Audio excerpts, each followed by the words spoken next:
Is also standing by as we continue our coverage of the U.S. Olympic track and field trials. We are standing by for the 100-meter dash for the women, and one of the people that we want to focus in on here is Florence Griffith Joyner in lane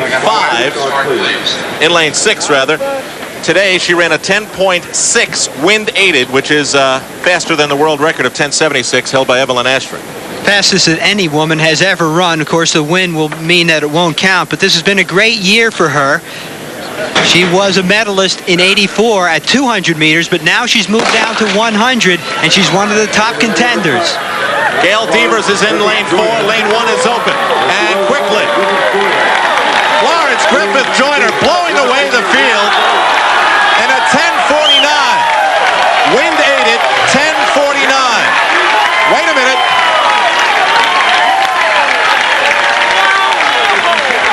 The anemometer says the wind was within the legal limits.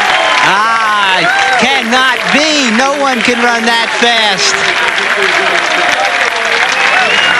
The heat here must be doing something to the electronics, but she won by such a margin over Gail Devers, who earlier this year set the American record in the 100-meter hurdle. So that was a good field, and you could see how much she won by.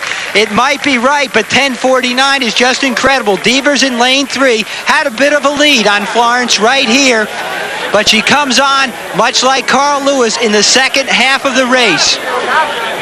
So Florence Griffith has moved down from the 200 meters.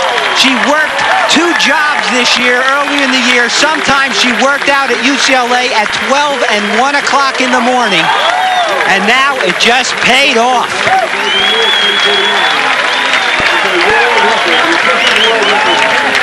They are announcing world record. This would be the biggest accomplishment in track and field in 10 years. If this is a world record and the wind gauge holds up, it's greater than Ben Johnson's 100 meters last year. Well, regardless of the skepticism expressed by my partner, and I'm amazed to even hear someone like yourself say no one can run that fast. Well, 10.49 is a world record. We'll return with more of ABC's Wide World of Sports after this message and a word from our local stations. Indianapolis at the airport, and they were reporting gusts of 18 to 24 miles per hour. Now, the legal limit for a race to have a record held is 4.473 miles per hour, or 2 meters per second.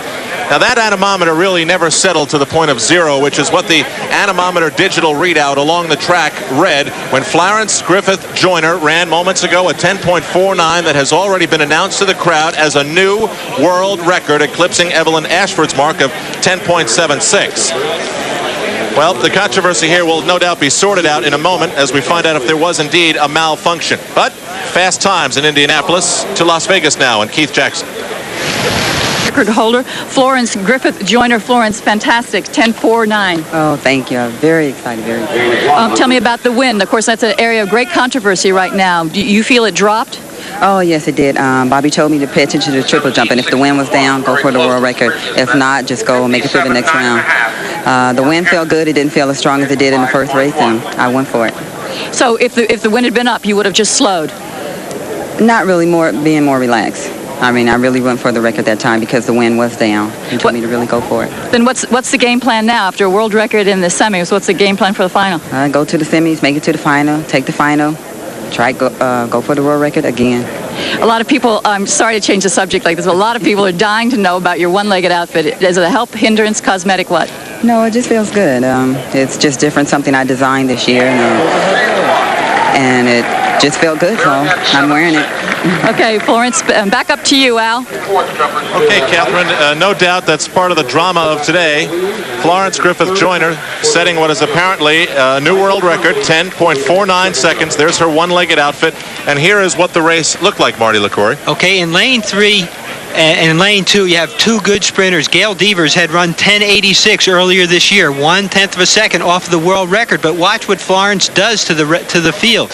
It's the gap, really, that leads me to give it some credibility to the fact that the world record was broken by almost 3/10 of a second. I think it's going to take a while to sort this out to see if the timer misfunctioned or if the wind misfunctioned, because the world record has never been broken by anywhere close to this amount. We have been told by the representatives of Omega, the timing and wind measuring people, that everything was in order during that race. So for now, it is a new world record for Florence Griffith Joyner in the second round of the women's 100 meters. Back in a moment. Carl Lewis, the 1984